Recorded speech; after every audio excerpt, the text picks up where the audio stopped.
পড়াশোনা কইরো আর কি, পড়াশোনা করতে হবে, আর বেশি দিন সময় নাই। খুব ভালো করে পড়াশোনা করো, নিজের সর্বোচ্চটা দিবা, স্বাস্থ্যটা ঠিক রেখে, স্বাস্থ্য ঘুম এই দুইটা জিনিস ঠিক রাখবা। আর যে যে ধর্মেরই হোক না কেন, ইবাদতটা ঠিক মতো রেখে বাকি সময়টুকু একদম ধুমায় পড়াশোনা করো। অন্য কিচ্ছু টাইম নাই এখন, কিচ্ছু টাইম নাই, অন্য কিচ্ছু না। ফেসবুক স্ক্রল, বন্ধুদের সাথে আড্ডাবাজি, কোনো টাইম নাই, কোনো টাইম নাই, বুঝছো? বাকি পুরাটা সময় পড়াশোনা দাও, আর রিভিশন দিতে হবে। তুমি আগে পড়ে রাখছো, রিভিশন না দিলে কিন্তু পরীক্ষা লিখতে পারবে না, খুব ইম্পর্টেন্ট কথা।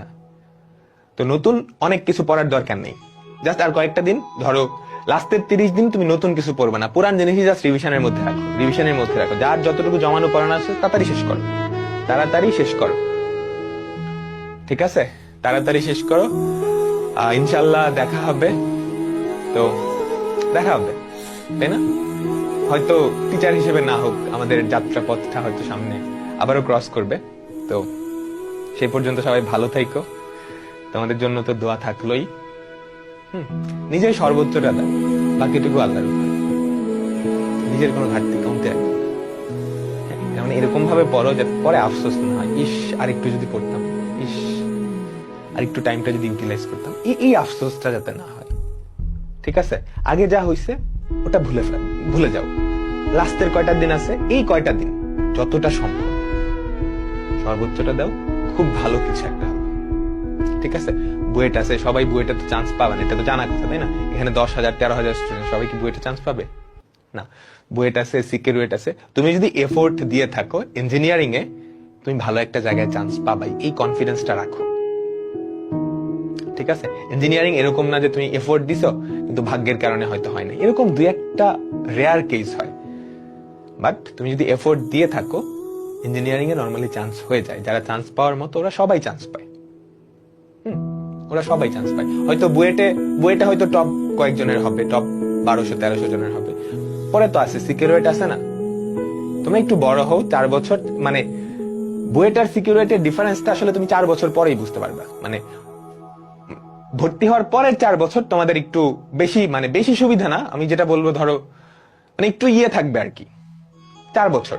এরপরে 4 বছর পরে আসলে সবকিছু মিলাই যাবে। 4 বছরও না, তুমি যখন মানে যে কোনো একটা ভার্সিটিতে ভর্তি হয়ে পরে পড়াশোনা শুরু করবা, পরে দেখবা পড়াশোনা আসলে সব জায়গায় সেম, ঠিক আছে? অনেক কম্পিটিশন হয় দেখবা, তো ওখানে বুয়েটের ছেলেমেয়েদেরকে অন্য ভার্সিটির ছেলেমেয়েরা হারাইতেছে না, আমাদের এই সিএসসির কম্পিটিশন, আইসিপিসি, ওখানেও তো হারাইতেছে, তাই না?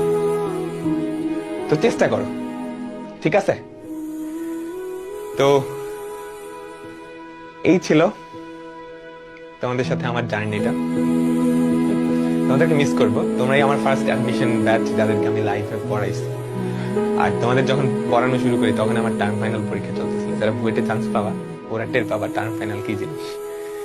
তো আমি আসলে অনেক প্রেশার নিচ্ছি, হয়তো নিজের সর্বোচ্চটা দিতে পারি নাই, কারণ আমি এখনো স্টুডেন্ট, তো বুঝতে পারতেছি আমার নিজের পড়াশোনাটাও চালাইতে হয়, তোমাদেরকেও পড়াতে হয়। তো আমি যতটুকু সম্ভব আমি চেষ্টা করছি আমার পড়াশোনার মাঝে মাঝে তোমাদের পড়াইতে। তো এই ছিল, আল্লাহ হাফেজ, আল্লাহ হাফেজ। প্রিলি টপকানোর টিপস, ম্যাথমেটিক্স টিপস খুবই সহজ। তুমি ক্যালকুলেটর হ্যাক্স সিরিজটা খুব ভালো করে দেখো, ক্লাস নোট গুলা দেখে যাও, প্রিলি হয়ে যাবে, প্রিলি হয়ে যাবে। যারা ক্যালকুলেটর হ্যাক্স দেখছো ওরা বুঝতে পারবা, আমরা ক্লাসের মধ্যে যে অঙ্কগুলা করাইছি ম্যাক্সিমাম ক্যালকুলেটর দিয়ে সলভ করানো দেখাইছি, কিন্তু ক্যালকুলেটর হ্যাক্সে। ওকে, তো প্রিলিতে আর সিকেরুয়েতে ম্যাথমেটিক্স এর জন্য ক্যালকুলেটর খুবই ভাইটাল একটা রোল প্লে করবে। তুমি যদি কনসেপ্ট আর ক্যালকুলেটর হ্যাক্স ঠিক মতো বুঝো, কমসে কম 50% অ্যান্সার করতে পারবে, 50% মার্কস শুধু ক্যালকুলেটর দিয়ে। চিন্তা করতে পারো? তো ওই সিরিজটা একটু ভালো করে দেখো। আর আমি যে চ্যাপ্টার গুলা নিচ্ছি ক্লাস নোট দেখলেই হবে, আর আমি ক্লাসের মধ্যে বেশি অঙ্ক করাইছি তো অনেক একটু ফাস্ট হয়ে গেছে, তো জাস্ট ক্লাস নোটটা দেখলেই হবে, রিভিশনের জন্য ক্লাস নোটটা দেখলেই হবে, ঠিক আছে? তো আল্লাহ হাফেজ, দেখা হবে, সামনে দেখা হবে ইনশাল্লাহ।